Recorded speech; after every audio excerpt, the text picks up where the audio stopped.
All right, we are going to get this hearing underway. Representative Lawrence, if you could lead us in the Pledge of Allegiance. Flag is back here. Allegiance to the flag of the United States of America and to the republic for which it stands, one nation, under God, indivisible, with liberty and justice for all. All right. If the members could introduce themselves, starting with Representative Klunk. Chairwoman Klunk, excuse me. Good morning. I'm State Representative Kate Klunk. I represent the 169th District, which is in the southwestern corner of York County. Good morning, everybody. Representative Tornecker. I represent parts of Adams and Cumberland County. Representative Josh Kale, Beaver, Washington Counties. Representative Cheryl Delosier, Cumberland County. John Lawrence, Chester County. And sorry, I got you. Sorry. We also have Representative Smith, Representative Gleim, and we will have others, I'm sure, joining us online. For those joining us online, you know the drill. Please keep your computer muted and hit the raise button, but also send somebody a text message because sometimes I'm not looking at the screen all the time, and my staff can alert me if you have a question. But please keep your computer muted. Administrator Delosier, thank you for having us in your wonderful district here in Cumberland County. The floor is yours to give us brief introductory remarks. Thank you, Chairman. I am very glad to be here in Mechanicsburg, and I welcome everybody to the 88th District. The ability for us to talk about public schools, I think that we are very lucky in our central Pennsylvania area to have strong school districts and strong administrations and strong teachers and the families that are involved in their students' lives on a day-to-day basis. And I believe education has always been kind of a three-pronged stool in the sense that you need a student that wants to learn, a teacher that wants to teach, and a family to support that. So I think you need each and every one of those pieces in order to make a successful district and a successful student. So thank you to all of our testifiers, each and every one of you. I appreciate, when I made the phone calls out, one of the things that I will say is that I didn't hear any hesitancy whatsoever when I said I wanted to talk about public schools. I wanted to talk about what we're doing here in central Pennsylvania and what some of the thoughts are for the future of what we have in public schools down the road, what you're seeing. I think we have four very different but very important points of view to hear from today, to be able to answer some of those questions, and I look forward to the dialogue. So thank you, each and every one of you, for being here and answering and immediately saying, yes, I'd love to be able to talk about our school districts, our special education, our classrooms, and our school boards. I really appreciate that, so I look forward to the dialogue. Thank you very much.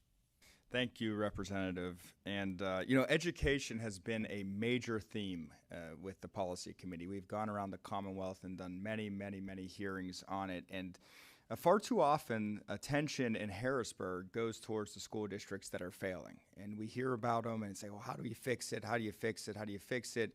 And not nearly often enough, we don't go to the school districts that are succeeding. And public education is an absolute critical part of what we do in Harrisburg. In our caucus, over the course of the last 12 years, and probably beyond that, has been instrumental in increasing funding for public education. And I think it's incumbent on us to look at the school districts that are doing it right, and to look at the school districts where we can say, hey, this model has worked. This is something that we should be doing across the Commonwealth, and look to the leaders, the experts that have shown success as far as a track record goes. So I'm looking forward to hearing the testimony today. Today we have four testifiers.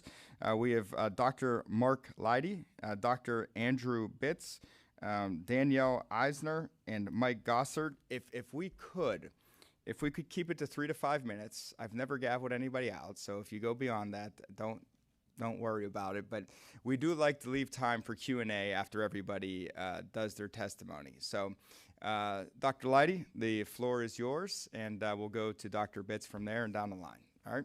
Thank you. Very good. Thank you. Good morning, esteemed members of the Pennsylvania House Republican Policy Committee, and welcome to Mechanicsburg. It's great to have you here. My name is Mark Leidy, and I'm honored to be with you today as the newly appointed Executive Director of the Pennsylvania Association of Intermediate Units. Before stepping into this role, I served as the superintendent in this incredible school district for the last 14 years. And just a little bit of background, I was raised in Bedford County. Some of you might have passed through Bedford County on the PA Turnpike. I grew up in Breezewood, actually, and went to school at Shippensburg University, first in my family to get a bachelor's. Also got my master's and doctorate from Duquesne. I'd like to begin by expressing gratitude to the committee and to the entire state legislature for the recently adopted 24-25 state budget. The budget represents a significant step forward in addressing the needs of our schools and the intermediate units, ensuring that our children receive quality education. We do recognize the challenges of balancing the fiscal responsibility with the educational needs of our students and appreciate your efforts. Schools are the backbone of our community, as already been said, providing not only the education but also a sense of belonging and a foundation for success. They're critical investment in our state's future, contributing to the development of informed and responsible citizens. As taxpayers, we all share a vested interest in the efficient and effective use of our resources. And intermediate units can play a crucial role in this process. IUs serve as a vital connector between the state and individual school districts. We help to streamline services and provide cost-effective solutions. For example, through numerous cyber options that are offered through the intermediate units, families can receive the alternative that they sometimes seek to traditional schools in as good, if not better, quality than the commercial cyber schools. The entrepreneurial spirit of the intermediate units is to offer the same service in a much more cost-effective way for taxpayers who are responsible to pay for this option. In the area of special education, IUs provide essential services to students with special needs, ensuring that every child receives the support and resources they require to succeed. A poignant example comes from a student. I'm just going to call him Jim because I want to share some details with you. This young man participated in a mixture of district, intermediate unit, and private special education placements. He found little success in the traditional school setting, but made wonderful progress at a special education placement that he actually attended from 9th through 12th grade, his entire high school career. Here's where it gets good.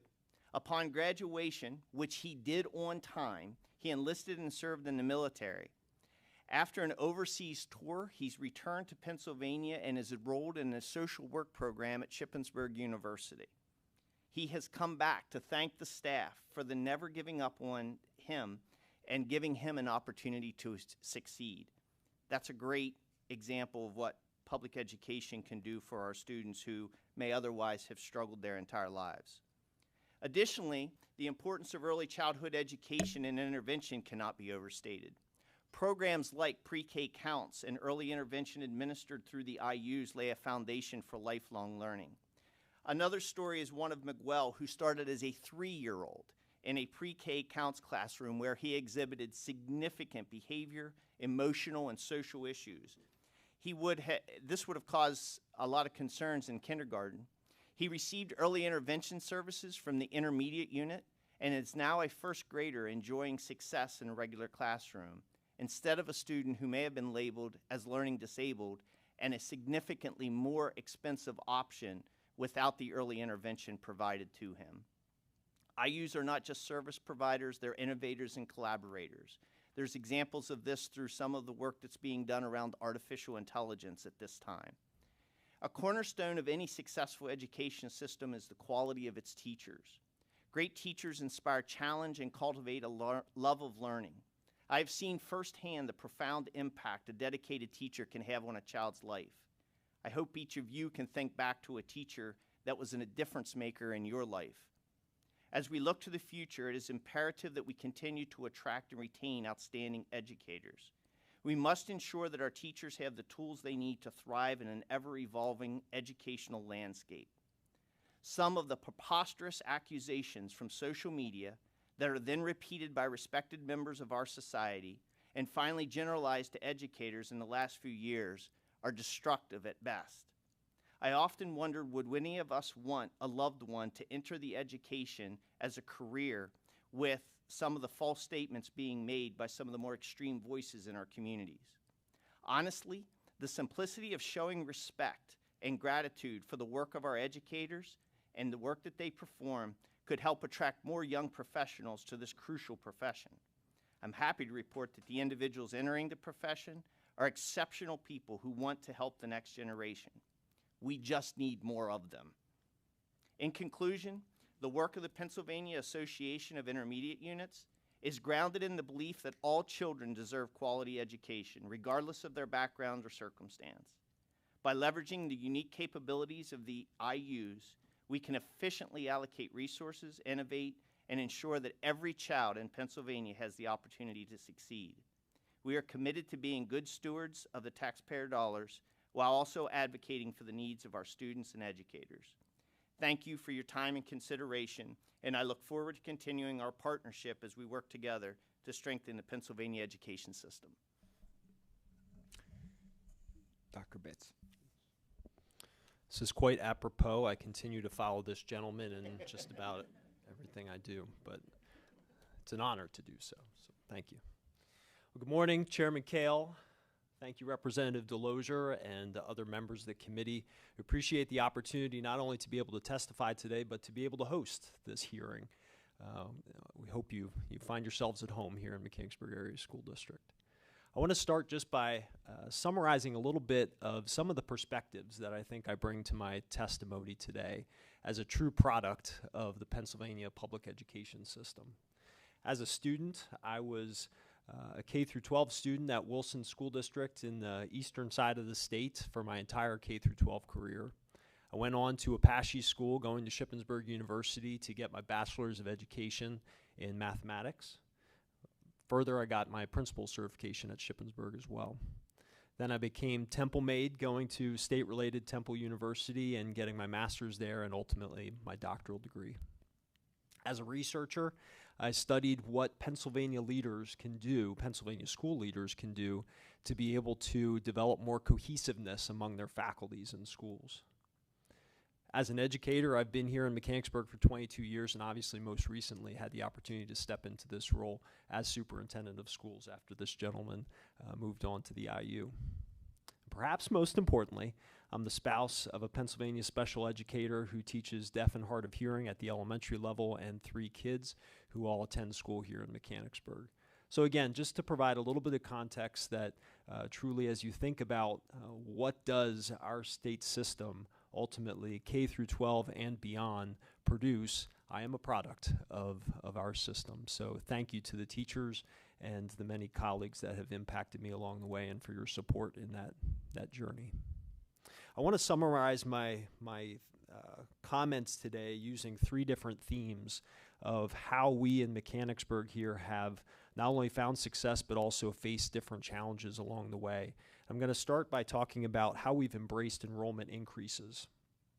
I have little doubt that as you drove into Cumberland County here today that you probably passed some signs of construction, be it residential or commercial. We have long been one of the fastest growing counties here in Pennsylvania, and I think we were only just recently taken over and dropped to number 2 in that list, but we've long been one of the fastest growing. For us as a school district, what that means is that back in 2013-14, we had about 3,800 students that were enrolled here K-12. 10 years later, this past school year, we had 4,700 students. So in a decade, we added 1,000 students to our school district. Just to give you a couple perspectives on that. So there were a number of years here where we were graduating classes of 250 students and enrolling kindergarten classes of 350 students. Another perspective, it would have been as if 10 years ago I had gone into our high school and talked to our principal and said, you know what, I know we're a 9 through 12 building, but I think we should make this an 8 through 12 building. Let's just add another grade level here at the high school. That has been what our high school has grown to be over the last decade when you talk about our enrollment growth. Thankfully, I do share or stand on the shoulders of some great leaders that came before me, and the wisdom of our administration and board to be able to conduct a feasibility study about 10 years ago and be able to identify what are some of the things that we can do to be able to handle this growth K through 12. And most significantly at the start, it was growth that we were seeing at our elementary level. So we embarked on a complete reconfiguration of our elementary level, moving to a kindergarten academy downstairs, 4 1 through 3 buildings, a 4-5 center, and our traditional middle school and high school. Ultimately, that was part of a $180 million financing plan that I'm proud to say that we most recently have taken the last borrowing of that plan, $10 million borrowing bond issue. And again, I'm proud to say that we have been coming in on budget. So we even have a little bit of margin left over in that $10 million to be able to handle some other projects that we have on the books. Ultimately, we've been able to do that because of construction management, because of disciplined design. It's easy to have scope creep when you're looking to have renovations and be able to do additions to buildings, and we've been able to stay on budget, as I said. Tremendous leadership. We've definitely been able to benefit from a community that's supportive and a school board that's supportive and has set aside some of our tax increases each year to be able to support that financing plan. There's no doubt we've benefited from some friendly interest rates for borrowing over especially the first section of that financing plan. But we've also benefited from state support, and I want to thank you for the support we were able to receive through the PlanCon process early on in our projects. I would encourage the legislature to look at how PlanCon can be reconfigured in the future to continue to support districts that are in the same place as we are, and I know some of our neighbors are as well. I want to shift gears a little bit to some of the staffing that's involved in that enrollment, because with more students comes additional staffing needs also. The fact of the matter is that for us in Mechanicsburg, it's largely residential growth. So even though a new home brings some additional revenue, it also brings additional expenses because it traditionally has, or typically has, a number of students that comes with that new home. 75% of our revenue comes from our local property taxes, so that has certainly been an additional burden to our local properties. I would say that that's come at the same time as some of those cyber charter expenses have continued to increase as well. 10 years ago, we had $1.5 million that we paid out to cyber charters, and most recently, we've been over $3.5 million that we've paid to cyber charters. I want to applaud the legislature for their efforts in this last budget to reinstate some of those reimbursements that are made to districts. But I also want to suggest that great inequities continue to exist when an organization is able to charge 500 different rates for the same service that 500 different school districts are sending their students to. And I want to urge the legislature to continue to reform and make sure that that's a just system of funding. The second theme I want to touch on is how we've embraced our demographic changes, because with increased enrollment, we've also had a diversified enrollment. Over that same decade, we've gone from English learners totaling 114 students to 271, special education students going from 469 to 853, and our free and reduced percentage has, for the first time that I'm aware of, gone over 40% across our district. But as advocates for public education, we meet these changes with resolve, not with fear. You know, as you walk around our campus, you'll see those words tradition, pride, and excellence a number of times as our motto. And sometimes I worry that that word tradition might lead people to believe that we're stuck in our ways or that we're afraid to make changes. But the reality is that our tradition as a school district is making sure that we continue to change and adapt and look critically at our programs and policies to make sure that we're meeting the needs of our students today and in the future. So our most recent comprehensive planning process, which involved over 400 or 500 voices in our community ultimately, was able to identify several goals that would be important as we look to embrace the demographic changes in our area. The first one being that we are committed to making sure that every one of our students, when they walk through our doors, feel a sense of belonging and have access to our incredible programs. Some ways that we've done that: we've revised our elementary grading system, we've adopted a more inclusive dress code, we've made our gifted screening process more robust. We've met with Muslim leaders in our community to be able to talk about what are some of the needs in our cafeterias to be able to make sure that that population feels that they belong in our schools. And we've continued to revise our extracurricular funding structure to make sure that there's access for all students to our amazing programs. Additionally, two of our other goals, we are focused on how do we develop a multi-tiered system of support that focuses on student needs in both academics and behavior, and also making sure that students and staff both have access to wellness programs that are going to support them with mental health and social emotional learning. Sometimes these efforts can be misconstrued, misunderstood, and even times misrepresented. And I continue to urge our legislature to serve as advocates for equity and belonging within our school district. Finally, the last theme I want to touch on is embracing the programmatic vision for our future, and this has involved both facilities and programs. In terms of facilities, we've been able to add flexible spaces that support students through small group instruction and large group instruction. Our libraries have become places that are digital epicenters of our schools. We've created STEAM areas, which I know my colleague is going to talk more about here in just a moment, as well as a passion that science, technology, engineering, art, and mathematics is something that we have places for those activities to happen in our buildings.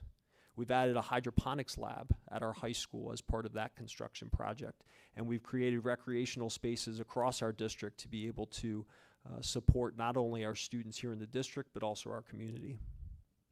Programmatically, I described our system, and each one of our buildings continues to advance their programs in ways that are going to meet the needs, again, of not just today's learners, but future learners as well. We've been able to do all of this and be able to, the last number of years, keep our tax increases below the Act 1 index that we would be allowed to go to. And frankly, that has been able to happen because of the state support that you all have given, and especially because of the support that you've given over this last budget cycle, and I want to thank you for that.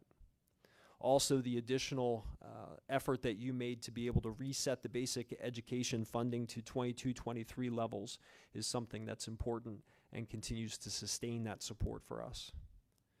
Still, I say all that as the superintendent here of Mechanicsburg. As an advocate for public education overall, I have to take the opportunity to say that we must continue to take steps to address inequities across the state, because not every district is as lucky as us. We need to make sure that there's fair, adequate, and equitable funding for all districts. But I leave today, I testify today with optimism. We start our school year with optimism. We thank both our representatives, which we have two, Representative Delosier and Representative Kutz, for their support and the way that they represent us in the legislature. It means a lot to us. And ultimately, we continue to have the resolve to do what's right for our students here in Mechanicsburg. And we look forward to the legislature continuing to do and have that same resolve to do what's right for students all over the Commonwealth. Thank you. Ms. Eisner. Good morning. I'm Danielle Eisner, a biology and anatomy and physiology teacher at Cedar Cliff High School in West Shore School District. For those of you that are not aware, West Shore School District is a district that spans two counties in Pennsylvania, Cumberland, York County, so we're a little bit different with two different high schools. With 28 years of experience teaching in the district, I'm honored to share insights on our innovative programs and the evolving needs of our students. One of my passions is our STEM program. We have a free initiative offered through Junior Achievement of York County. This program provides our 10th grade students with a day of hands-on STEM activities, exposing them to various careers in the field. We've also established partnerships with healthcare providers, the Whitaker Center, York College, York Hospital, and my alma mater, Lebanon Valley College, LVC, to offer students additional opportunities to explore health careers. However, we need to expand these programs in Cumberland County, as experiential learning is vital for applying classroom knowledge to real-world scenarios. In recent years, we've seen significant successes with our dual enrollment AP classes. As a parent of a child attending Redland High School, I've witnessed firsthand how these programs allow students to earn college credits while meeting high school requirements. By certifying our staff to teach these courses, we've removed barriers for students who may not have access to these opportunities previously. The diversity of our student population has grown substantially over my 28 years of teaching. We now have students speaking 35 different languages, and our EL program has flourished. I recently attended a panel discussion where our courageous EL students shared insights about their cultures, traditions, and experiences adjusting to life in the United States. It was heartwarming to see these students feel valued as part of the Colt family. When making decisions about Keystone testing, I urge you to consider the unique challenges our EL students face. Two standout innovative programs in our district are the Da Vinci program at Redland High School and the aquaponics course at Cedar Cliff. These programs are available to students across both high schools, providing opportunities to engage in interdisciplinary studies and cutting-edge agricultural practices. The Da Vinci program integrates math, science, and tech ed, challenging students to create innovative solutions. The aquaponics lab teaches students about sustainable farming while running a business and educating younger students about these practices. We've implemented various initiatives to support our struggling students, including after-school tutoring programs like Math and Snacks. We offer credit recovery through the York Adams Academy, and we've provided transportation for students to obtain their learner's permits. Co-teaching models support inclusion for special education students, but the role of teachers has expanded to include responsibilities like nursing, counseling, parenting, policing, and financial guidance. As I conclude, I want to shift my focus from our innovative practices to a question that was proposed to me. What policy can we as lawmakers help out with moving forward? I really don't know how to answer this question because there are so many items you could help with in public education. Mental health funding is crucial, yet it has decreased despite increased demands. Poverty rates persist, and we need targeted funding to support affected students. While public school enrollment has declined, our Spanish and multicultural population has grown, and charter schools is not the solution. Special education requests have increased by 16% over the last decade, even though our overall enrollment has dropped based on charter schools. The number of Instructional 1 teaching certificates issued has declined by over 64% in the past decade, highlighting the need for incentives like increased salaries and benefits to attract more teachers to the profession. Our system of grading the teachers is flawed, especially with the way Keystone testing is done, with multiple pathways being allowed. Can we get rid of cell phones in the classroom? We need to make parents and students accountable for their decisions. Our system now limits suspension based on gender, ethnicity, special education diagnosis, but we discipline based on behavior, so the above should not be factors. We need your support to champion public education. Thank you for this opportunity to share my perspective. Thank you. Mr. Good morning, Gossard. everyone. Thank you very much. My name is Mike Gossard. I, too, am a product of public education. I grew up in a small town in southwestern Franklin County called Mercersburg, real close to Breezewood. And, you know, the old school, small town values I grew up with. But I also, prior to going to Penn State University for my bachelor's degree and Shippensburg for my master's degree, I spent time in the United States Marine Corps. And I remember one time I was on a quick reaction force outside, stationed in Okinawa, Japan, and they had bombed some McDonald's and some other restaurants outside of Clark Air Force Base. I was immediately on a plane, went down, spent about 120 days in the jungle, got back, everything I owned rotted, I hadn't had a cold drink, and I couldn't tell you how long, didn't know what ice looked like. And I'm watching TV, and the Today Show's on, and I remember watching Brian Gumbel talking about the United States military, and he says, aren't they our least educated individuals that enter the military? And that struck me. And I was like, why would you want your least educated protecting the greatest country in the world?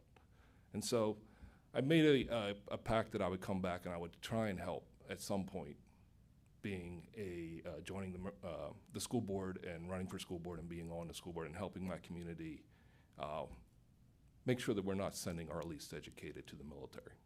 So that being said, Cumberland Valley School District has been very similar to Mechanicsburg in its growth issues. We have grown since I've been on the board from about 8,500 students to a little over 10,400 probably entering our school this year. That has brought many different challenges as classrooms have been needed to be added. I remember was having a elementary school, Hampton Elementary School, when I first got on the board. there was kids with arms and legs sticking out the windows that was so packed full.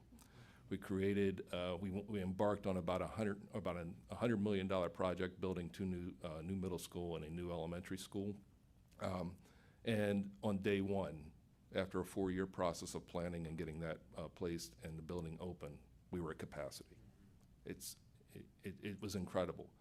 We had, and now we embarked on another expansion, which involves the expansion of and renovation of Eagle View Middle School and the expansion and renovation of Green Ridge Elementary School. And both of those, we went from the middle school at Good Hope from about 900 kids to about 1,400 kids we could put into our new middle school at Valley High, but now we have the same need at Eagle View Middle School, so we will be increasing that to about the same size and same capacity as the Mountain View Middle School. In spite of all that, we've had many successes at Cumberland Valley School District, and I'd like to enumerate a lot of those successes because, as we know, coming out of COVID, it was probably some of the most challenging times that us as sitting up at this table have experienced in our life because there was so much political wrangling and use of our kids in such negative ways that we didn't know as board members, as superintendents, as educators, what we were to do the next day. And we got to take our kids off the political chopping blocks. We have to. So, and like I said, in spite of that, we have been squarely focused on the mission of Cumberland Valley, and just a few things that I would like to enumerate that the successes that we've had.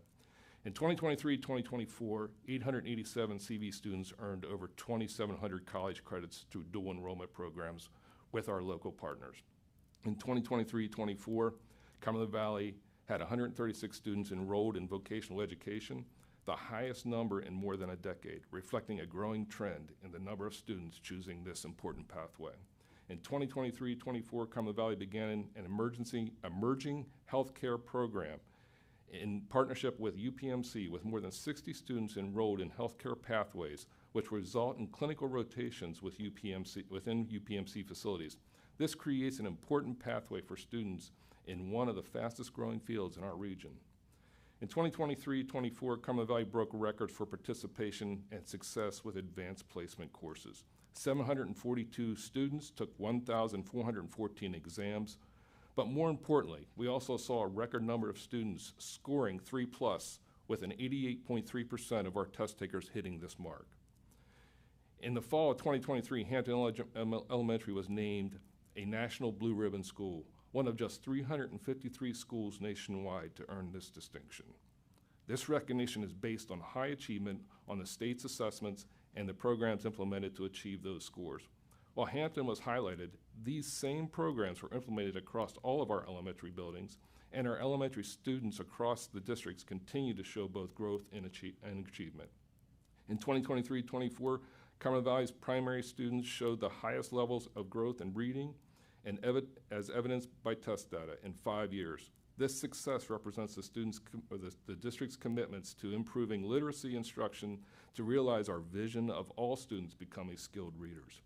It is a direct reflection on the adoption of a strong core program, educators that are trained in the fundamentals of structured literacy, and better aligned research-based interventions for students who are struggling. In 2023-24, Cumberland Valley's K-12 launch of Portrait of an Eagle ensured that students are prepared not only with academic content knowledge, but also the essential skills needed to succeed in today's rapidly evolving world. This initiative focuses on developing the whole child, leveraging a community vision prioritizing competencies and dispositions for post-secondary success by aligning school operations and pedagogy around the collective vision. We are bringing the gap between high school graduation and future challenges, reinforcing our commitment to ensure every student graduates with the knowledge, skills, and dispositions necessary to enroll, enlist, or employ. In 2023-24, Cumberland Valley became a Purple Star District, as recognized by the United States military for support of military-connected students and families. In order to proactively address staffing shortages, Cumberland Valley has partnered with Messiah University and the Capital Area IU to fast-track certification requirements and get qualified individuals in the classrooms. These creative and innovative partnerships are allowing us to minimize the challenges related to teacher shortages. These are just a few of the successes going on at Cumberland Valley School District. I also represent as president of the Pennsylvania School Board Association, and there are some things that I'd like to discuss about them. But as you know, we send out to every legislator every year an annual report on the state of education. The report is intended to focus on the biggest challenges facing school districts and how they are impacting them. The 2024 report shared with legislators was shared with legislators in February. According to the 2024 report, the biggest anticipated challenges facing school districts heading into 2024-25 school year were staffing shortages, budgeting for the school year, and the student mental health issues. Each of these issues is examined in more detail in the report.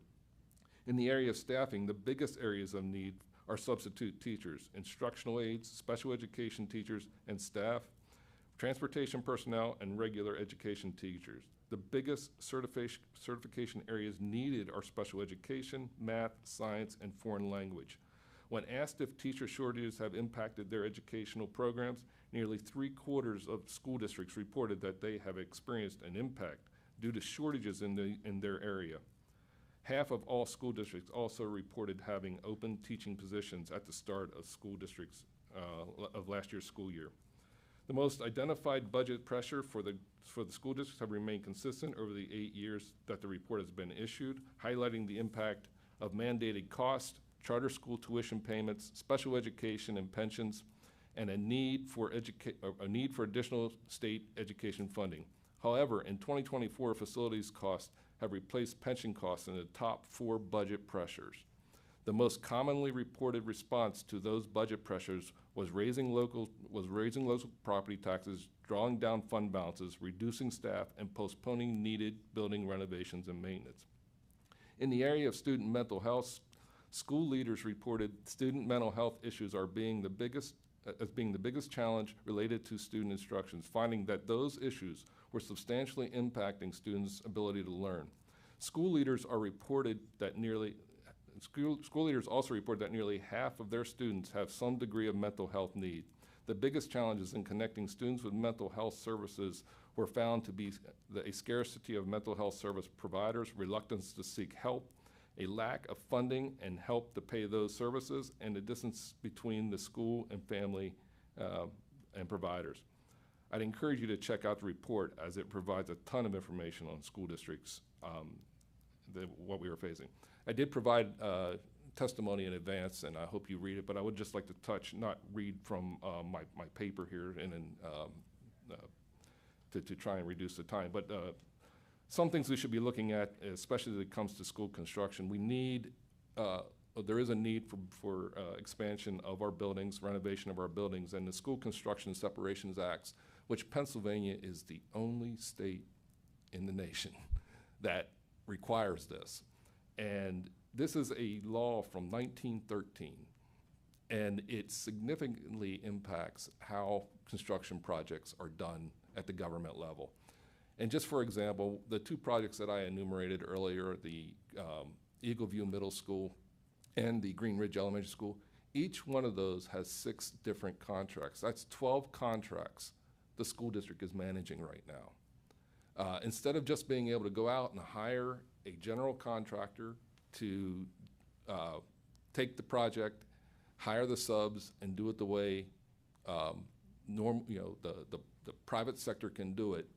And I would just use the old analogy. If Sam Walton could have built Walmarts for a nickel less doing it in this way, he'd be building them with multi-prime contracting. He is not. So that is one example. The other one is always like to hit on is charter school tuition. Just as a reminder, those are our tax dollars that go through our public school system to charter schools. Cyber charters, I don't ever remember seeing an advertisement in the paper for a cyber charter school board meeting. Who's watching that? I mean, I have parents and taxpayers at my board meetings, every meeting, questioning expenditures, especially during our budget period time, that kind of stuff. And I'd just like to leave you with two things. While our school education what we provide in school education is more of a assembly line, we need to make it more of an a la carte for our parents and our students to be able to pick and choose the direction in which our kids want, the pathways in which they want to grow.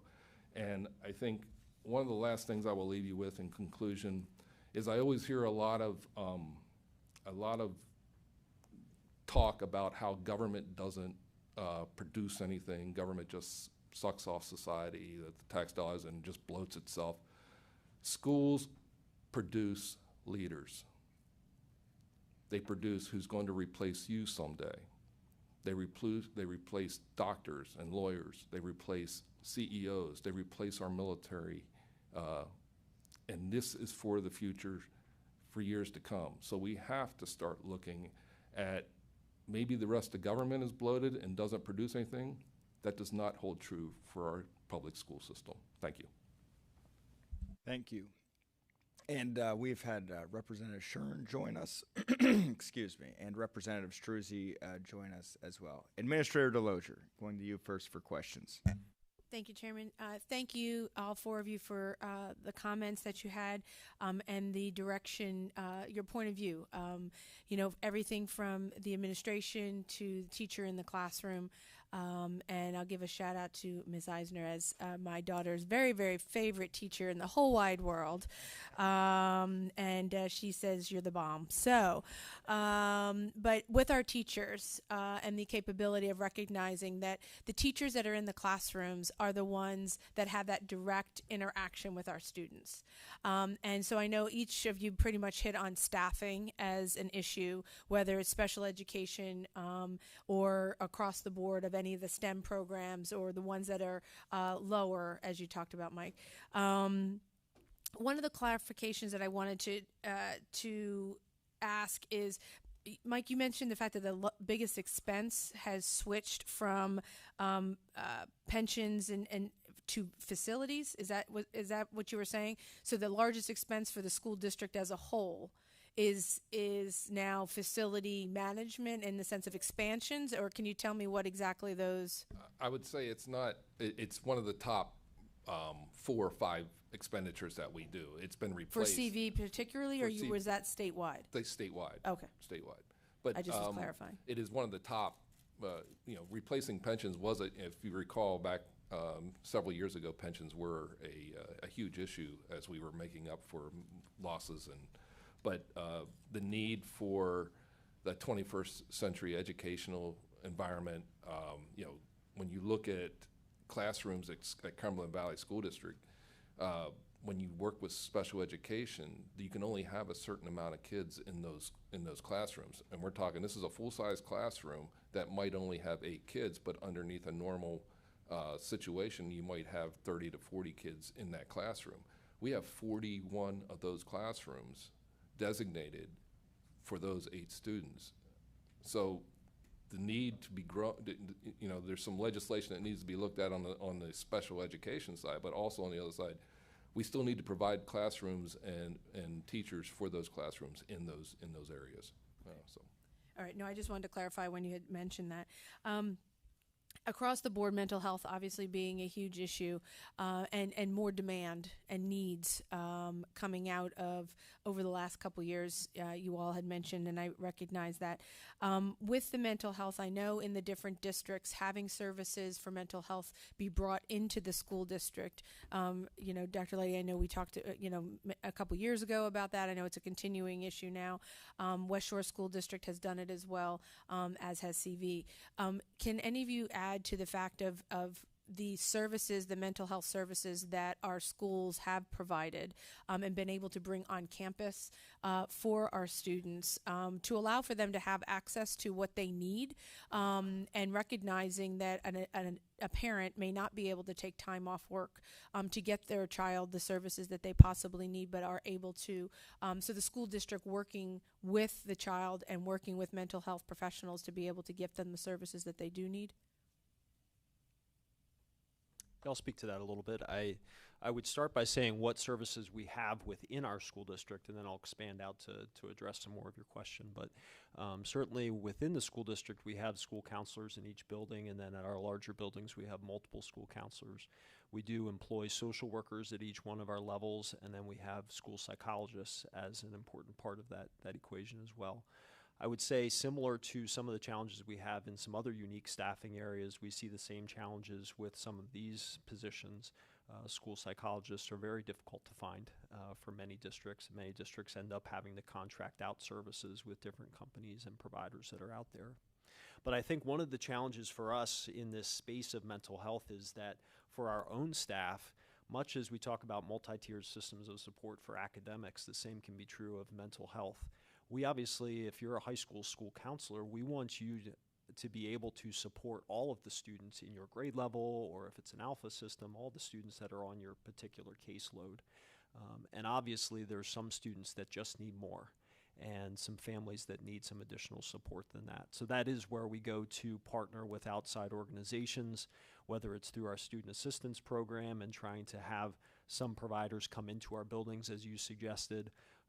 We've looked into some telehealth options to be able to facilitate that as well. We also work with a program called Care Solace, which is a company that helps us to be able to connect people, not just in our school district, but also people all in our community to be able to get connected with providers that have availability for their particular needs, and they help them work through insurance and all those different steps. So we have those different connections, but again, certainly when you go beyond our school district as well, there's a shortage of counselors and there's a shortage of availability for the counselors that do exist.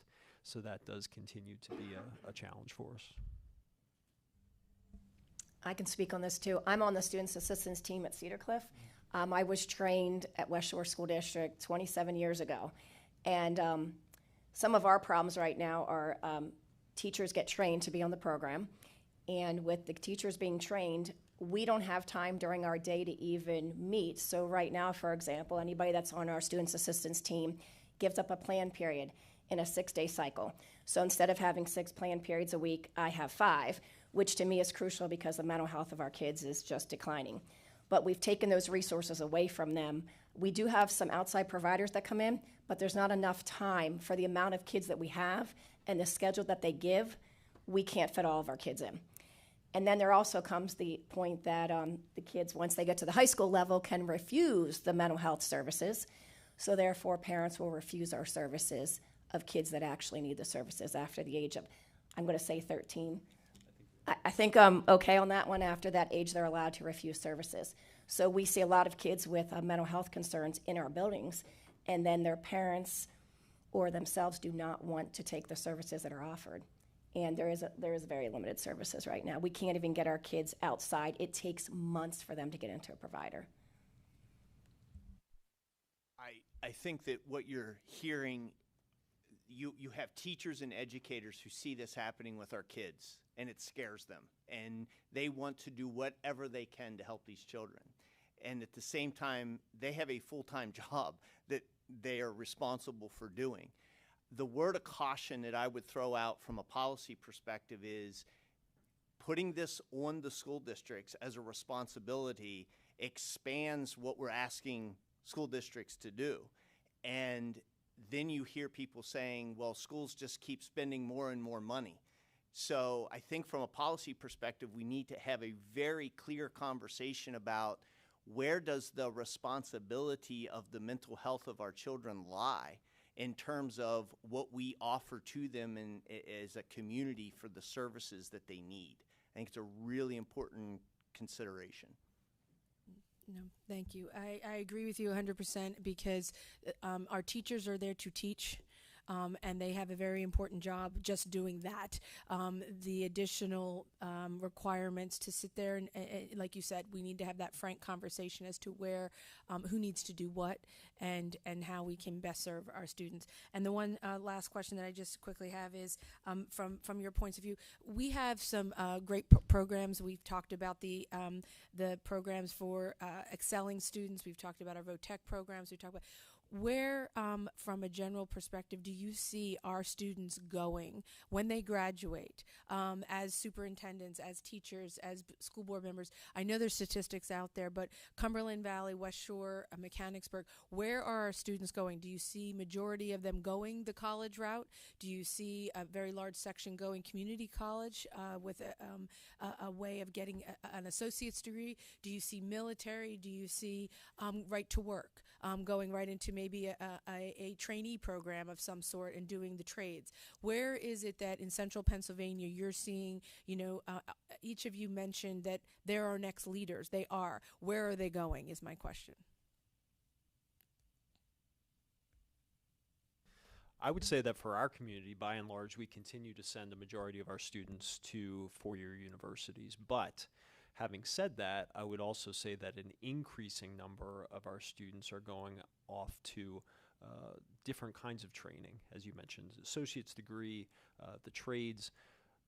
Regardless of what profession you're going into, there is so often some type of training or schooling that is going to help them advance quickly into their career. So I would say that while a majority continue to go to traditional four-year universities or colleges, we have an increasing number that are going other routes as well to get training. And of course, we continue to have military and folks that are going right into the workforce. So definitely our efforts around career education and workforce development within the high school have been really, really important as we've helped students have more of those experiences even while they're in high school. How can they begin to get that training, even if it's something like going into nursing or into the healthcare field? How can they have some experiences while in high school as a junior or senior, where they're going off campus and getting some of that training even ahead of being a graduate? I think at Cumberland Valley is also, we see a majority of them, I believe the number's like 80% going to four-year colleges and universities. But that being said, as I mentioned, we've seen a growth in the amount of students that are attending vocational education and our Emerge program as well, where students are taking that and being able to hit the ground running right after high school with a certificate in hand and being able to make livable wages right off the bat. So I think a lot of students or a lot of parents are also looking at the cost of college and seeing that debt that they are incurring is crushing their kids in the out years after that debt is due. Portions of their paychecks is just like a tax, and it comes out and it hinders their ability to buy a house, buy a car. It is significant. So I don't want to say that is something that is going to keep kids from going to school, but I think there's a realization that is going to continue to significantly impact them in their later life. I just wanted to focus again on the career readiness because we do that at West Shore. What I've seen with that is great significance with, we give all of our seniors exit interviews. It's one of their graduation requirements. So they are not allowed to leave our building without an exit interview. That exit interview, we ask them, where are you going? What are you doing? What are your plans? How are you getting there? I think it's give our kids a realization that college is expensive, that you can't just get the money from mom and dad. So that's been a great wake-up call for some of them. I think a majority of our students are still going into four-year colleges. I would like to talk a little bit about our vocational program. I went to Central Dauphin School District. My brothers both went to vocational school there. It was a little bit different there, though. Their vocational school was for an entire school day. They didn't go to the regular high school where I graduated from. And some of the issues here is, like VOTEC kids, I teach them in the afternoon because they're at Cumberland Perry in the morning. The issue with that is I would like to see those vocational kids get a full day of vocational classes and not at that half day. But we have so many different districts that feed into there that there's not enough spots. So some of our kids that might have probably done well going to a vocational school aren't getting in because there's limited spots in carpentry or there's limited spots here, so they have to go another avenue, and then maybe that's not the one for them. So I know there is a limited spot per program over there, and we do see that that's an issue. But I have 2 children of my own that went to VOTEC, and we have 3 that are in college. So benefits. Vice Chairman Eckert. Thank you, Mr. Chairman. And good morning, everybody. Thank you for being here. And It's good to see Dr. Bowman's back here. I come from New Oxford. My kids go to New Oxford, so you got a good one with Dr. Bowman. But when we talk, first off, like a lot of you, I'm a product of public education. My family goes to my kids go to public school. My wife's a public school teacher, special ed teacher herself. So true believer in public education. I think with that, though, when we talk about education, students are at the center of that, and I know you all agree with that. And I think it's okay to look at outside the box, and I think, and you have talked about some ways you've done that. But when we look at how we educate our students and success of students, I think we need to kind of refocus and look at, performance-based measures. Like how do we measure our student success? And I agree with you. I think testing isn't necessarily the only way. I agree with you. I think it's a part. There's got to be a component there, but there are other performance measures, and I'm curious from your guys' perspective, because school districts like the school districts you're involved with, and the school districts that I went to and my kids go to, my wife teaches in, are doing things very well. How do we measure success, student success, in a better way, so that we're sending money?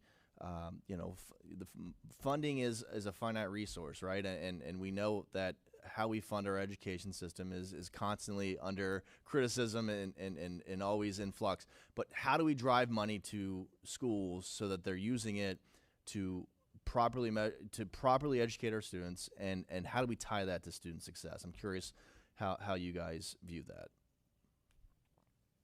Well, first of all, thank you for asking this question. It is an area of passion for 30 years for me, because I feel like it's one of the biggest areas of money that has been spent and accountability that has been put upon school districts, as opposed to school districts taking the responsibility themselves to say, here's how we want to be held accountable. And in that, I think there is the solution. I think that if there is the opportunity provided to individual school districts to develop local accountability models that are approved and used, I think you're going to see a lot more creativity and performance-based approaches to doing that than having a standardized model that is based on a paper pencil test that really tells us nothing at the end of the day. And yet, when you are held accountable to that paper pencil test, then you have to prepare for that, right? You don't prepare for a baseball game by practicing football necessarily, right? And so if we want our kids to be performing and showing us what they can do in that manner, then we need to prepare them that way, but we also need to be held accountable that way too. And so I do think that there are solutions out there around local accountability models that would allow for that. In Mechanicsburg, we've been working a lot on what we call performance-based assessments and cornerstone assessments for our students that are tied directly into the curriculum and become a measuring stick for how the kids are doing and how the teachers are getting the students to where we need them to be. I could talk to you about that for hours, but I'll stop there. He'd hit it out of the park, so I'll just let him share that one. I just want to say that I don't know that there's a measure out there that you can really place on how well your school did. I think there's, while they're in school and you can control them and teach them what they need to teach or what they need to learn and stuff like that. But I think the measure that you really want to see is what they're like 3, 5, 7, 10 years outside of school, what they become. Did they finish college? If they didn't finish college, what did they end up doing? So I think, wanting something in the school, it's not going to tell you anything. It's what your community or what they've done in the community and what they've done in the world after that, after the experience that they had in school. And I think that our Portrait of an Eagle that we do at Cumberland Valley is a great way to prepare them to be better citizens in the community, because it is designed and implemented by a committee made up of citizens of the community, as well as business owners and teachers. So I think measuring is you're not going to find it in the school. You're going to find it in the community afterwards. As a teacher, if you gave us this money, I could come up with lots of creative ways. For example, I can only talk on the biology keystone aspect of it. So I don't know if you guys are aware of it, but the biology curriculum that we teach here in Pennsylvania, Carnegie Mellon took our curriculum, and it would take 2 years to correctly, effectively teach that curriculum. But legislators came down and gave us the bio keystone test that our kids have to pass. Really difficult to pass that bio keystone when, again, that curriculum would have taken 2 years to accomplish. And then, as I brought in here, you're giving that curriculum to English secondary language learners who are not reading the level that that test is written on, plus somebody in our district helped write that test. It is a very, very difficult test for our kids. If it was performance-based, we do have performance assessments we test our kids on, which is a great thing. Our kids love those tests at the end. Instead of just a cumulative test, we do performance-based assessments. And also, when we look at this Keystone thing and how the teachers are graded, which is my perspective here, it's a flawed system. So that Keystone is based on a school score then. And for those of you that I'm sure you're aware of, there's many pathways now for graduation. However, that Keystone test that the kids take is reflective of our building score at the end. That Keystone test, for example, my VOTEC kids, they don't have to pass that Keystone because they're given another pathway now in Pennsylvania, and that's the NOCTI test, which is performance-based. So those kids are passing based on the NOCTI, but we're still forcing them to take a Keystone test that they know they don't need. So that, therefore, is affecting all of our districts, and it's making us look bad. I can't help myself, sorry. I so respect the question because it shows an educated point of view that you recognize the fallacies with standardized testing, but also the recognition that we should be accountable. And as school districts, we're not afraid of that accountability. We do believe that we should be accountable to our students, to our families, to our taxpayers. So just to add to what's already been shared, if we have the time, talent, and treasure to be able to have some flexibility and creativity as to how we're held accountable, I have no doubt that we'll come up with some pretty awesome ways. Great, and I appreciate it. And Mr. Gosser, I think you raised a pretty interesting point of, and I don't know if schools, and it's difficult, I'm sure, to track that 3 or 5 years. It's like giving draft grades out on draft day, right? This is how great they're going to be, right? But I think that's an interesting thing that maybe schools or maybe at the state level somehow to track those types of things. It's an interesting perspective, and I appreciate everybody else's point of view. Thank you, Mr. Chairman. Representative Lawrence. Thank you, Mr. Chairman, and thank you each for being here today to testify. I appreciate it, and I appreciate your service to the students that you're working with, to the Commonwealth, and the various arenas that you're in. One of the things that we've talked a little bit about today is attrition. Article that came out in NPR just today deals with teacher attrition across the Commonwealth. The article, as I recall, talks about really across the state, and what I thought was interesting is that the top 2 counties were very different places. So the city of Philadelphia, or the county of Philadelphia, saw a teacher attrition of over 12%. And Warren County, a much different place than the city of Philadelphia, was in second place at 7.5%. My wife has taught for 20 years. My mom was a teacher. My mother-in-law was a teacher. And I've had a lot of conversations with teachers. My wife's college roommate, who also was in education, she got out of it after 20 years. So I've talked to a number of teachers recently who I would kind of think traditionally are kind of in the prime of their career, and they're walking away from it. And the article, the NPR article that I'm citing, I thought was interesting in that it didn't give any reasons. In fact, it said, we don't know what the reasons are. So realizing this is a complex issue and not something that's boiled down into just 1 or 2 quick points, I am curious from your perspective, what are some of the reasons that you see teachers that, and maybe in a previous generation would be kind of hitting their stride and mentoring younger teachers even. Instead, saying, my wife's roommate, after 20 years this was in Virginia, I believe it was in Loudoun County, took a job as the church secretary. So I'm just curious from your perspective what you're seeing and some of the reasons that longtime professionals are leaving the profession and what we might be able to do about it in Harrisburg. This one I could talk about for hours.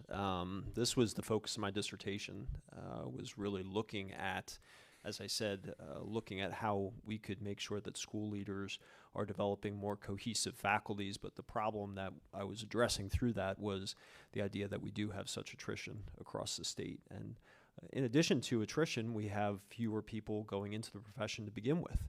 The state, over the last number of years, we have issued more emergency certifications each year than we have actual certifications to teachers coming out of schools. So it's an issue of attrition and of people being interested in going into it as well. I would say that from my research, talks a lot about stress and burnout, not feeling valued in the profession for a variety of reasons. It was a qualitative study that I completed, and I talked to 30 educators across the state, both teachers and school leaders. And again, they talked about wanting to feel valued, wanting to be seen as people and as professionals. None of them talked about the salary, although I'm sure that that wouldn't harm anything. But they talked about wanting to feel that value and wanting to be appreciated for the work that they do. And I think for a variety of reasons, we as a society have gotten away from that. And our teachers have been a little bit more under fire than ever before. And I think the more that we can do and to be able to develop our faculties into cohesive units, the more they're going to feel valued and seen and want to continue in the profession.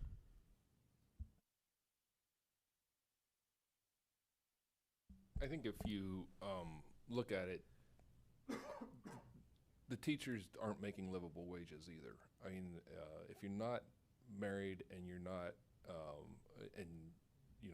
your spouse is making, helping contribute, a livable wage on top of your debt it took you to be a teacher, it's going to be lucky to afford an apartment in some instances. And I think these students are looking at that and saying, I don't want that pressure down the road. But I think if you were to look at it in a perspective that if they go to a state university, get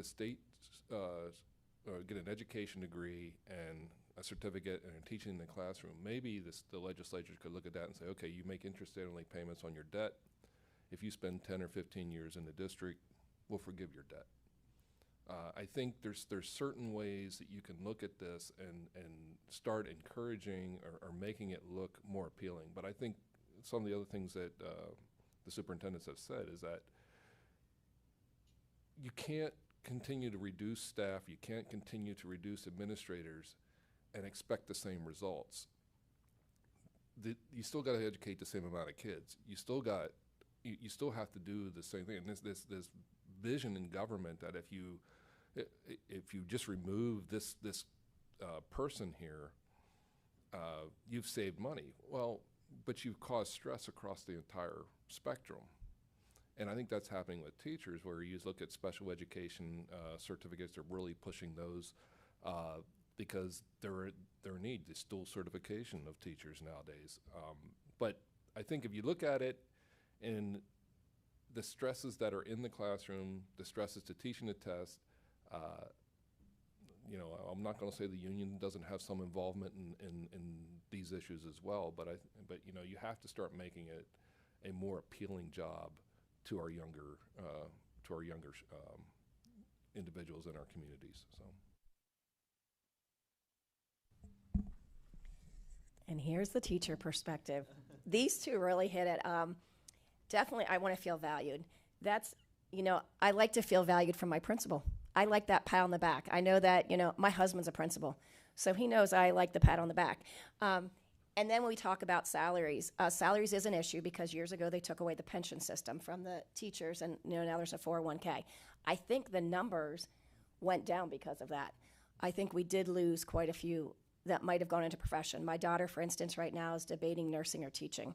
And she's like, what do you think I should do? I said, I love my job. I love what I do every day. And she said, but financially, nursing is going to make a lot more. I get that. Out in the community, sometimes teachers are not valued by our community. And that's an issue. Not everyone, but we do hear that. You know, you get your summers off. I get it, I get my summers off, but if you knew the amount of time I put in during the school year, you would understand that those summers off, probably those hours, probably adjust to a normal person's job, you know, not a teacher's job. So I think we need to look at that, but valuing teachers is very important. And then again, I would definitely say income. We need to get to those kids that are going in now, because those kids that are going in right now, we're still going to continue this shortage. Unless we can get to the kids going into college right now and talking them into this, shortage isn't going anywhere. I talked in my paper that those numbers were from Department of Education. I think it was a 64% decrease in certificate level ones in the last decade. That is huge. And we're going to be retiring, so somebody's going to have to fill those spots.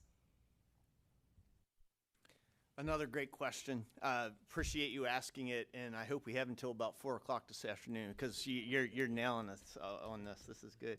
Your specific question was about what can you do in Harrisburg, and I think you heard from everybody here that sometimes it's not the policy, it's the lack of policy. It's taking things away that have been increased expectations. The reason I said about mental health and being careful about that falling on the shoulders of school districts isn't because mental health isn't an issue. It's a huge issue. It's just when we ask our teachers to do that on top of everything else, it's one of the reasons I think that you're seeing some of that attrition. The accountability measures that aren't fair, and everybody realizes they aren't fair, and yet we hold our teachers accountable to those kinds of measures that we know. And then, frankly, the needs of our students, as the needs of our students continues to change in the context. I refuse to believe when I hear people say that our kids are worse today than they were 20, 30 years. No, they're not. Our kids are amazing. The context of their life is completely different than the context of any of our lives. And we have to find systems that meet them where they are. And so that has often fallen to the shoulders of our teachers and our administrators to figure out what that looks like in a world of flux right now as it relates to it. So I would say from a policy perspective is looking at what can be taken off of the plates as opposed to adding more to the plates. Let me ask this question, and I appreciate all of your feedback, and I realize this is a little bit of different track, really maybe even a little bit different question. Right now, the certification bands are N through 4, 4 through 8, and 7 through 12. To me, that is not correct. I would, if I were king for a day, I would change that. I'm curious, it seems to me like it handcuffs both administrators and teachers, denying them opportunities. I would also think if I were an administrator, it would drive me out of my mind if I had a school that happened to be, let's say, K through 5. Because maybe I need to move a couple teachers around and maybe have an exceptionally large 5th grade class, and all of a sudden I can't move Mrs. Jones from 4th to 5th grade. That is a topic that's been discussed in Harrisburg. I'd like to briefly maybe we could just go down the line.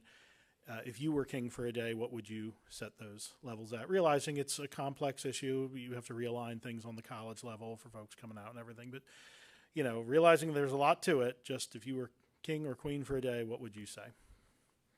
Yeah, I would say that the content of what we teach our students is not nearly as important as the person that we put in front of our students, because we get intelligent, highly capable individuals that we're constantly professionally developing them anyway from a content perspective. So to quickly answer your question, I think a K6, 7, 12 works beautifully. I think a K8 is not out of the question. A 5-year-old is incredibly different than a 13-year-old. I get that. But a 5-year-old is incredibly different than a 7-year-old too, right? And so I think this idea of taking away barriers and allowing for the people to be independent and the school districts to make decisions is kind of a theme of what we're trying to say, is remove some of the restrictions, and I think you're going to see better results. I would agree with the bands that Dr. Elliott mentioned, but I'll take it a step further and also address some of the other certification issues we even have at the secondary level. When you start talking about some of our science teachers and the restrictions on which teachers can teach which subjects, and you look at some of the other areas that we've had some real difficult times being able to get teachers. Tech Ed, for example, Millersville is really the only program that has technical education as a major, and I believe my understanding was there were 6 people that graduated with that here this past year, and all 6 had jobs within the Commonwealth before they even graduated. We needed Tech Ed teachers this year, so where do we find those individuals? So I think even... If I could just interrupt you. Please, yeah. I've heard of situations in Chester County where they're so desperate for these people that what they've done is they bring in, well, look, we've got an IT guy. They're not a teacher, but we have to have a body in this room to teach this curriculum. So you're not even certified, but we're going to bring you in to teach, and then we're going to pay a certified teacher to be in the classroom as well, because there has to be a teacher in the classroom. So now we have 2 people in the room, one who's in theory not doing anything but there to cover, right? I see you smiling and laughing, and I don't mean that in a rude way. This is something that sounds like maybe you're familiar with. Absolutely. This time of year, as we're 3 weeks from open season, somebody is moving, or you have those last minute situations where you're suddenly saying, okay, well, who's going to fill that room in 3 weeks for our students? And that's going back to the fact that we have more emergency certifications in the state that we're issuing than actual certifications. It's a very real issue, and while I love the question regarding the grade bands, and again agree there, I think even within the upper grades, I think we need to look at how certifications are given out. That was one of the topics that one of the teachers wanted me to bring up with you. I would say kindergarten through 5th or 6th, and then a 7th through 12th would be probably more appropriate. When I went to school, it was 7th through 12th. So my certification area, I can teach life science and I can teach biology. We talk about the sciences. We can't get science teachers. I remember back when I started 28 years ago, 40 of us interviewed for 2 spots at West Shore. We just had 3 bio openings. I think we just filled one last week, and they've been posted for how long.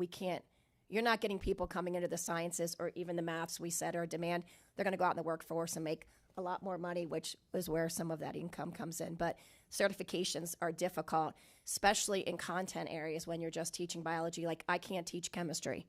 I can't teach earth science. But I can teach, like, if we rename, which we did in the past, we renamed one of our environmental classes environmental science instead of whatever it was, because then my certificate was okay from the state. It's really that's a difficult situation. If I was king for a day, I'd be smart enough to answer that. But unfortunately, I'm not going to indulge you in a word salad. But I agree and understand the issue. I just have no clue. So, very good. Thank you, Mr. Chairman. Chairwoman Klunk. Thank you so much. And to Mike, your comment about Sam Walton. We actually, in my district, we were building a Walmart and an elementary school at Southwestern at the same time. You could practically see one from another. And if you talk to Jeff Mummert, who is the business manager down at Southwestern, he will share all kinds of stories about prevailing wage and issues with contracting. It was the same crew. They would work at the school and then go down the street and work at the Walmart. Much different wage rates between the 2 projects. But I won't get into that. But Mike, I wanted to ask you, I loved your passion about the military and making sure that we are encouraging our students to go in and serve in that noble profession. And with what is facing our world today, we need educated people in our military more than ever. So I see that you guys are a Purple Star awarded school for supporting your military. What are you doing to support your military? What can we take away from this hearing that you guys are doing here in Cumberland Valley that we could potentially replicate across this state to support our military families, but also grow our military here at home? You know, it's a great question. And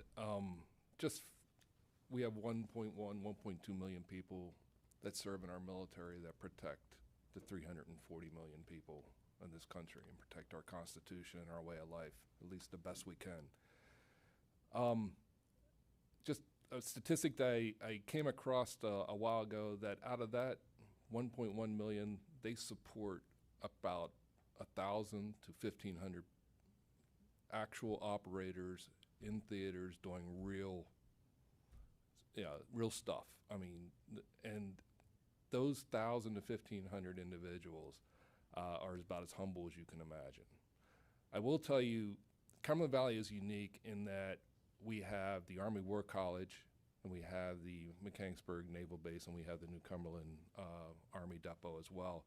And those attract a lot of military individuals, and what we do is we make sure that even though these students are going to only be with us for a short period of time, 2 to 3 years max, some of these are coming from different countries. I mean, I've been to a few of the events when I was president of the school board at the Army War College, and we have Saudis, we have Saudi military, we have Algerian military, we have Moroccan military. I mean, there's just all these other individuals that come, and we make sure that all those individuals are feeling welcome in our district. They live out in our communities. And we make sure that they have all the needs, and that when they're transitioning, we try and make those transitions as easy as possible. So as a follow-up to that, as somebody who served in the military, and thank you for your service to our country, what can we do, and I'll open this up, to encourage our students to explore that path? What are some of those barriers that you are seeing, whether that's through the way that you can deal with recruiters? What are some of those barriers that might be out there that we can work on to make sure that our students are aware of that as an option? Because when I went to school, I graduated in 2000. This was pre 9/11. A lot of my friends joined the military, and it was peacetime. And a lot has changed since then. And a lot of friends did sign up because they wanted to serve our country when the call was sent out. And things are changing in this world. We're going to need strong young people to join. So what can we do as legislators? What are some of the impediments that you're seeing that we could help address to make sure that we are feeding students into that as a potential pipeline?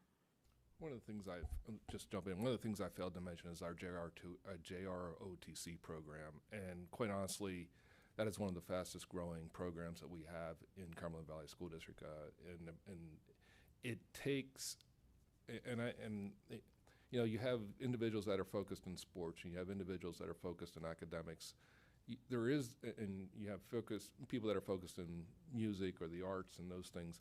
But you have this segment of the community or segment of our students that, don't have a guide, don't have a passion. And JROTC has provided many of those individuals. I've heard of many success stories of children whose, lives were a little bit upside down. I remember the story of one lady.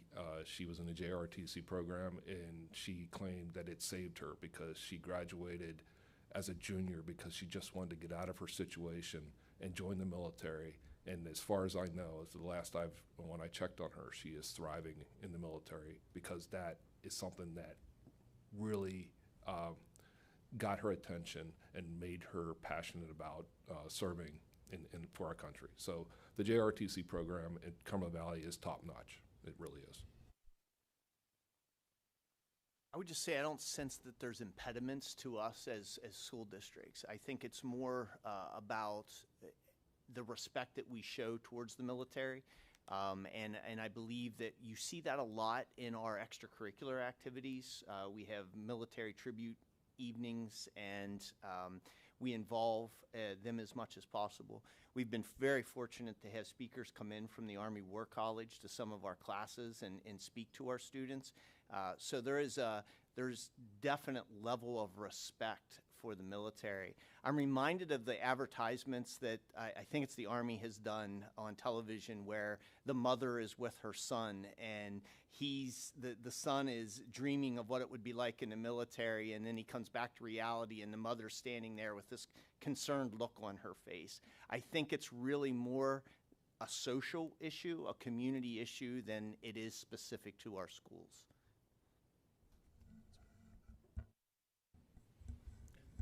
Our district, too, has a JRTC program. Representative Lozier's daughter was in that. And because of our STEM program that we have at the school, recently our superintendent wanted all grade levels to be doing something on the day that we were doing STEM. So our 11th grade class is now, all of them are taking the ASVAB testing, or they're taking the PSAT testing. So that way they either know, hey, we want to go to college, or there is a chance we want to go to the military. So I think probably most school districts are probably giving that test out.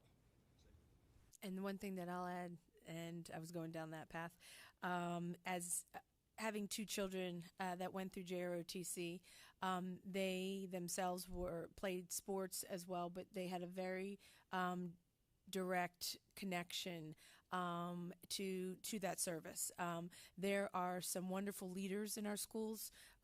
In Cedar Cliff, they have had wonderful colonels that have been there with Colonel Hancock and Colonel Diminick, who have really taken a lot of students under their wing. And to Mike's point, I think you have two types of students that typically gravitate towards JROTC. One that has an idea that they want to go into the military and this is their path to do so, and another one that might not have everything up to par. Their life might be a little bit topsy-turvy, and I will say that seeing two colonels and the close work that they did with some of those kids to get them on a path that they may not have thought about. And so the one thing that I would suggest is that not every school has a JROTC. And as much as Cedar Cliff and CV compete, they are the big two rivals that go at each other. Oh, CV did this. Oh my God, CV, you hear from Cedar Cliff. They respect each other. Redland has the JROTC. I think that more schools possibly need to look into having that available to their students. I know they can share, and possibly if they don't have a program, share with another school. But sometimes having that school pride of competing, because they do have competitions of military, which are quite interesting to see. But that we are surrounded in Cumberland County with many military families and military bases. And we're very lucky to have that, because I think it gives our students a different perspective of that respect of our soldiers. Walking through Giant, you see people in military uniforms all the time, especially, I'm down over in Lower Allen and the New Cumberland bases there. We see Navy personnel coming through on a regular basis from Mechanicsburg. That is just something we see a lot of here in Cumberland County, and I think our JROTC programs in our schools are phenomenal. I have a lieutenant down at Fort Campbell because of a JROTC program from Cumberland, or from Cedar Cliff, and another one that we'll decide what she's doing this fall. So it is a great program, and Kate, I agree with you wholeheartedly that the capability of another opportunity for our students is a good thing. So thank you. All right. Any other questions before I ask a few? All right. I want to kind of piggyback on Representative Eckert's theme on accountability. Being in the legislature, coming from the private sector, and this is not specific to education, it's across the board in Harrisburg. I think we've lost what it means to control the purse as a legislature. And it's not just in Pennsylvania, actually. I think you see this even worse in D.C., where we just rubber stamp budgets and you go forward and there's really no accountability within government agencies. It just goes on and on and on. I mean, we've been complaining about, I know that's not what this hearing is about, but we've been complaining about the Department of Environmental Protection, the permitting process, for decades. And it's a disaster. It truly is a disaster, objectively. In every industry, whether you're trying to put up a solar farm or whether you're trying to develop a building somewhere, it takes way too long to get a permit done. And every year, we just keep giving them funding or a little bit of a bump in funding without any type of accountability. And I think that mindset needs to change. And Ms. Eisner, I couldn't agree with you more about testing. And I have a personal experience with testing. And it's different from when I was there. We were just starting to get testing. I graduated high school, public school in 2004. And I'm not sure if the testing mattered or not for the school at that time. But I can tell you, I did not read a single question on those exams. I just filled in bubbles because it didn't mean a thing for me. All right, it didn't matter. It didn't go on a grade. It didn't, and I was probably not alone in doing that. So I don't see that as a valid means of accountability. I appreciate what you said, Dr. Leidy, about local input, and there absolutely should be local input. Yet at the same time, that's a little bit like a student drafting the test, right? If school districts across the state are going to set a bar that they know that they can reach. And that's what it's going to. I just get extremely frustrated with this proposition that we reward failure. That's at least what it seems like at the state level, where if you are not doing well, the only answer that we seem to be able to come up with is, well, throw more money at it. Throw more money at the problem. That's what needs to solve it. And coming from the private sector myself, if I were to go to my investors, being a counsel in my company, and talk to our board and say, hey, we need more money. If we're going to be successful, we need to invest more. We need more money. And that could work for a year. But I promise you, that year, they're going to be far more involved. There are going to be strings attached to everything. They're going to be paying attention. And if you don't come back and meet key performance indicators after the course of that year, they're going to pull the plug. Because they're not just going to keep throwing money at it, or they're going to adjust, or they're going to get a new team. And that's the accountability. And across the board in Harrisburg, in government, you don't see that level of accountability. And I'm just curious, and I do think that actually the school choice movement and what we're seeing, and you mentioned accountability in charter schools, and you're right, there needs to be accountability there as well. It's got to be everywhere, right? It's public dollars, and the public fisc is a public trust, and we need to make sure that we're overseeing that across the board. But I do think that at the crux of the movement, in particular in poor performing schools, which you guys are not, so it is a different mindset. But at the crux of it is accountability, where we have not been able to keep school districts that are performing poorly or going down a road in any successful manner accountable. So I think the answer that we have kind of thrown our hands up and said is, hey, let parents decide. Make it an organic bottom up instead of top down, that type of thing. But at the same time, we recognize that public schools are always going to be a big part of education, regardless. And at the same time, there's always going to be state dollars involved. Could you explain a little bit more about in particular, and this is for the whole panel, but Dr. Leidy, I know you spoke to it before. As far as from a local, what would the input be? What would the key performance indicators, if you were? How can we make sure that these dollars are being used effectively and in the best way possible? Yeah, it's a terrific question, and one that I think we've been pursuing for many, many decades to try to figure out. And I'll make sure that all my responses have been from my new position, but this one is definitely from my new position with the intermediate units in the state of Pennsylvania. I think that one of the challenges in education, different than a business, is that you can't, well, let's start with the business. A business might say, okay, we're going to reduce 30% of our operations. We're going to close these facilities, et cetera. You can't do that with kids, right? You still need to provide the education to students. I think the other thing is a business controls their raw product, which I'm sure you've heard before. And oftentimes in education, you don't have a choice of what's walking in your doors and the needs that they come with. And so oftentimes in our lower performing school districts, what you see are significant needs from children coming into the buildings that we, in Mechanicsburg, Cumberland County, we have those same issues, but not nearly the percentage that some of the poor performing schools may have, right?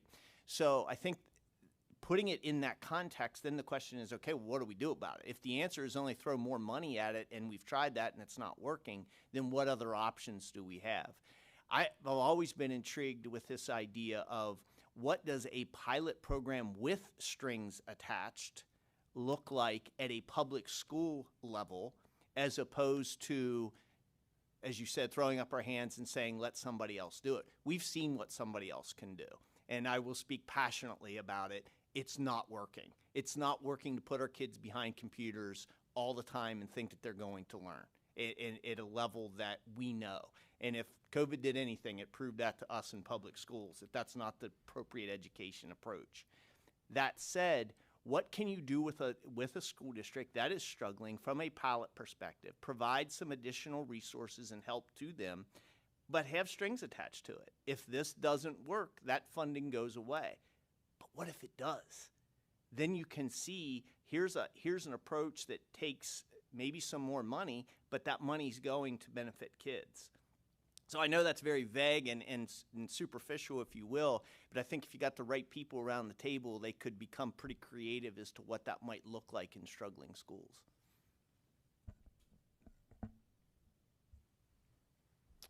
Yes, I would just add, I think for many of the reasons that Dr. Lady mentioned, I think sometimes we have to be really careful of drawing a parallel between public education and the business models.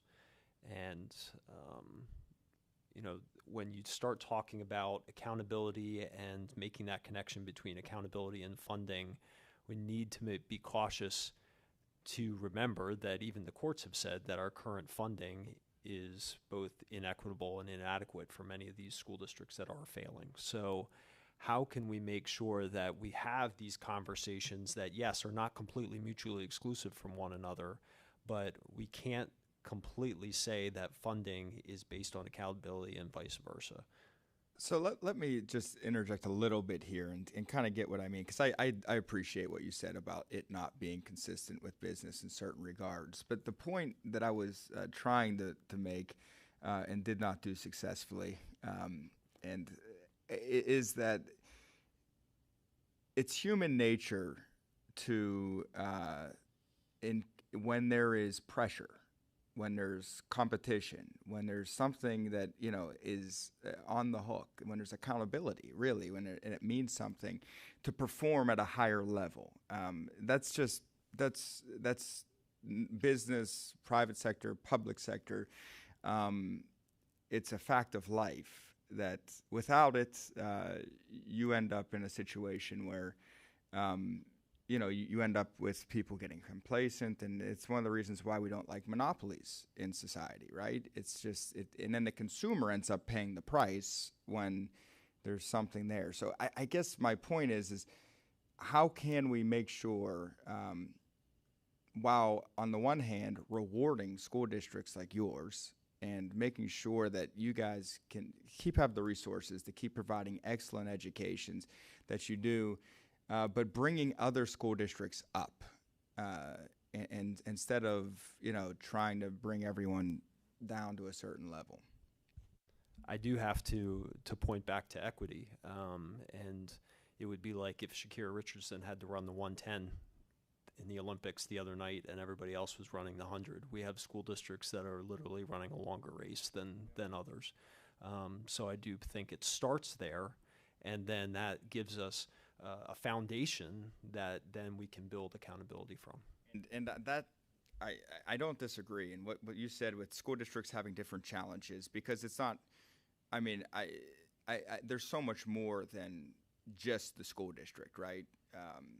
What's going on at home? What's going on in the community? And that impacts results. And it's unfair to hold a school district to the same standard across the board. And I accept that and understand that, which goes back to the other point is, how do we do standardized funding, which is what state funding basically is, while at the same time we can't have like a standardized, grade. It's a very difficult task. And I think that goes to the crux of what we're saying here. Anyone else have? Yes, Ms. Eisner. I would think you'd have to have some type of mentoring program. You can't just give the money to the district and just tell them to go with it. You're going to have somebody overseeing that and maybe helping them. Because just giving them the funds without the means to get there, without the explanations, I'm going to bring back Keystones because you're going to appreciate this one. Years ago when the Keystones were put in place, okay, kids weren't passing the Keystones. So I don't know if you know this. They came up with a program that was a performance-based Keystone assessment. So Cedar Cliff was one of the schools that piloted this performance-based assessment. Okay, so our teacher went out, did the performance-based assessment, sent it in, and guess who graded it? Nobody. It dropped on their end. They wanted us to do this, but then nobody graded the performance-based test, so then that part of the Keystone performance-based for the kids that can't pass the standardized test went away. So again, we piloted it, but then they didn't have anybody overseeing, mentoring, helping them, and guiding them to be successful. I think might not know this in my history, but I'm a recovering banker, and I had the opportunity when I was in banking to work with a lot of local governments and school districts, and in that time period, I got to review a lot of financial statements, state audits, and all those things. And your point is spot on. The amount of money you send to a district it's not going to move the needle much depending on what the district is. And I'll just give an example, and I'm not disparaging the school district, but you take a Cumberland Valley and a York City. They're both about the same budget line item, but the financing structure is inverted, where in Cumberland Valley, 70%, 75% of your revenue comes from local taxes. In New York City, it's inverted. And I'm not trying to say that pushes performance or anything, but the equity situation in which you bring up is an important component to look at as to how we educate all children equally across the state. Well, thank you all very much for your testimony today. These are absolutely critical issues, and I do think that there's a general consensus that our role in Harrisburg, we need education funding. How we distribute it, though, there is obviously different points of views and how the best way to do that is. And your perspective as successful public school models is absolutely critical in this process. And I appreciate you being here. And I appreciate Representative Delosier, who is a great advocate for public education and has been for a long time now, having this hearing here. So, Representative Delosier, the floor is yours to make some final remarks, and we'll close up this hearing. Thanks, Chairman. I just want to say thank you to each of you for being here. And we have a number of families and teachers and administrators in the audience as well that came with interest on this issue, because this is a very important issue, and one that I will say, I know we could talk about a lot of different issues. I know we didn't hit on transportation. I know it's a huge issue for you guys and everything, as well as so many of the other things that public schools do. And sometimes people don't respect the fact of how wide the breadth is. It's not reading, writing, and arithmetic. Old teachers many years ago were in the classroom and they dealt with that. Now, many times teachers have to be reading, writing, arithmetic, certainly, but also the pastor and the parent and the sibling and the counselor and they have a lot more hats that they wear in that classroom. And I truly believe that we have a lot of opportunity to teach our kids in many different ways, and I think that that's a strength of our community and our state. But I want to thank each and every one of you for everything that you do do for our local school districts, because I'm very proud to represent Cumberland Valley, Mechanicsburg, and West Shore as examples of many, many good things. And I appreciate your taking the time to be here today to talk about those things, but also how it affects our state as a whole, and how we can possibly use some of these things in other parts of the state. So thank you for your time for being here, and I really appreciate it. Thank you, Chairman. Thank you, and I do appreciate you all being here as well. It's absolutely important for our kids, their generation, the next generation after that we get these things as best as we possibly can. And I could tell you now, and I think we all could agree on this, the right answers aren't going to come out of Harrisburg.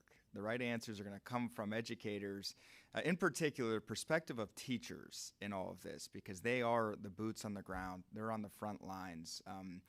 I think that's one of the travesties of education policy that we've seen in the past, is this top-down testing approach, and how much more disconnected can you get than the federal government from what's happening on the ground in school districts? And I think that model, we can say unequivocally, has not brought the level of success that we should be demanding out of the funding we're getting, because of the testing and the standardization and stuff like that. So there's a lot to work on. But obviously, with there's also a lot of success, and I really enjoy seeing that here today and hearing about it and getting your perspectives. And we're going to continue this series, but before we do that, I wanted to make a special announcement. My executive director, I just found out that his wife is pregnant with their first child. So congratulations to Dan and Sarah. He'll be needing education. Yeah, so there's another Pennsylvanian that's going to be in need of education, and Dan is I should say this now, because the last couple of weeks have been crazy, and I didn't know that this news was there. So, but the guy is one of the hardest, if not the hardest working individual that I know. And the job that you have done, not just the last couple of weeks, but the last year and a half, is phenomenal. So I want to make sure I recognize that, Dan. Thank you for the work that you do for us and the committee and for our caucus. But next week, we'll continue the Back to School series with our next policy committee hearing on Tuesday, August 13th. We will be in Bucks County, and the hearing will be hosted by Representative Kristen Marcel. And until then, this committee is adjourned. Thank you.